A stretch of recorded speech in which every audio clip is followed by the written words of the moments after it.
From the depths of the ocean to the edge of the galaxy, from the unheard and the unseen to the echoes that cannot be silenced. I'm the autistic Beth, and this is my journey through MCDD. Let's dip our toes into the water and see what bubbles up first. Of course, it's the thing people know best, or think they do, about autism. The violent, extreme bursts of emotional breakdowns. The moments people film and post online to ridicule their autistic sibling or child, muttering, "See how hard it is to live with this?" The comments roll in, "Oh my, you're such a patient person. Hashtag angel." But here's what most don't understand. It's not funny. It's not easy. It's raw. It's painful. And it's terrifying to go through. They are untamable emotions. It's stress that consumes you until you can't run. You can't hide. Every corner bristling with triggers that pile, and pile until you break. And if you remember one thing, and let it be this: we cannot control it.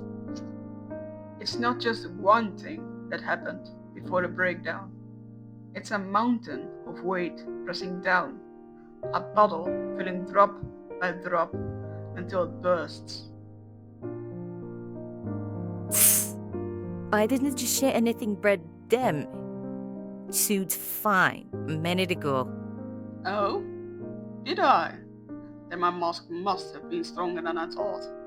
Or maybe you didn't notice the flapping wings, the clenched fists, the quiet ways I was trying to keep myself together. For you, for society, so you would be comfortable. If I could compare it to something, I would say a seizure. That's stupid. A seizure is the brain short circuit. A nail down is. What's the word? Oh, yeah. An overreaction. Yeah, sure. Like we choose this. You got your emotions in hand, and your actions too. You just like the drama. Careful, dog. Keep poking, and I will bite. Shush, Chiquita. She hasn't tiny brains. She doesn't know what she's talking about. Fine, fine. No need to get mad. I was just saying. Oh, really? If you know so much about it, please enlighten us. Well, last time my Rodrigo acted like this, it's when I've unplugged the cine gate, so he won't do his homework. So no, it isn't like a seizure. It's just a tantrum. And let me guess, this was right after he came from home from school? Yes? Why? With us dead instead of with anything. Only everything? After a whole day of brain mush in that toxic ground? You didn't even let him breathe before snatching away the one thing that calmed him. Homework comes first, then the useless things. If you're not careful, I will waterboard you first, before letting you speak again. Anyway, I filmed this tantrum and posted it online so people could advise me. They all agreed I am such a patient angel. More like an ignorant mutt. And where's Rodrigo now? In its room, hopefully finishing its work. After a meltdown that severe, I hope he's sleeping. Or at least resting without drowning in regret. Because you do know it's bloody draining, don't you? I didn't do anything. Exactly. You could have done the bare minimum. Shown compassion instead of yelling in his face. Or picking up your phone. Now leave him be. or I will squeak. Sign fine. He is such a snowflake. Snowflake? Careful, Chihuahua. Some snowflakes cut deeper than glass. Told you, darling. Small bug, small brain. Best not to waste her fangs on scraps.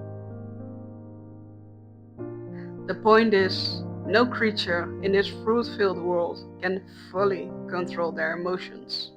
When the bottle has been kept for too long and the triggers have been shaking it, eventually it will shatter.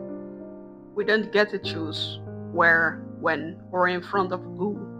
All we can do is try to regulate, try not to harm ourselves, and most importantly, let go of guilt and shame when the storm breaks. Want to cry? Then cry. Let it pour. Want to scream?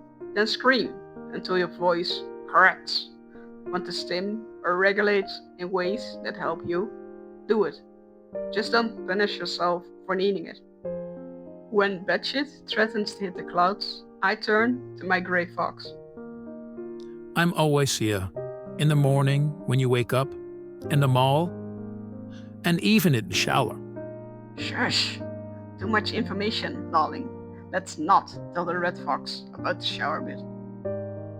Disclaimer: the gray fox is a figment of my imagination, inspired by a celebrity I admire. Call him imaginary at your own risk. I might squeak at you. Middle Beth, she doesn't know. She never been inside that storm. Would you tell her? Tell her how it feels when it takes hold of you. What happens when a spiral begins? What does the world become for you? What stress does to the body isn't a joke. It's like a storm rolling in, clouds heavy and electric. And the only way through is not to march stubbornly into the downpour, but to seek shelter, warmth, and comfort.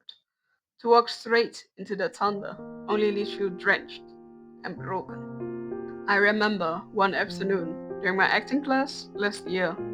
My body was already aching under the heat, the long journey, the crowded train, and the endless chatter of the school. The unease felt like static, crackling beneath my skin. When stress builds like that, every trigger echoes louder than it should.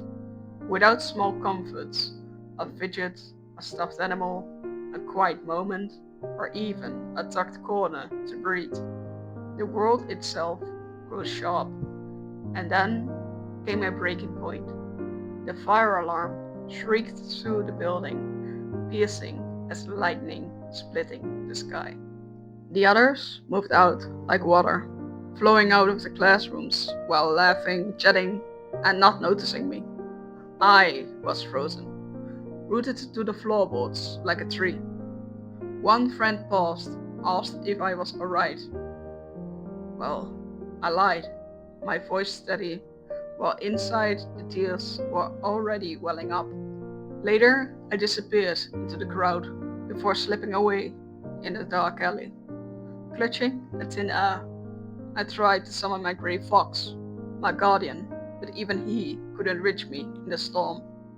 I searched for his face on the screen, for a video of him and the red fox, but they were only ghosts, powerless to help. This was one of the many meltdowns I ever had. In that moment, I did what I always do when the world becomes too heavy.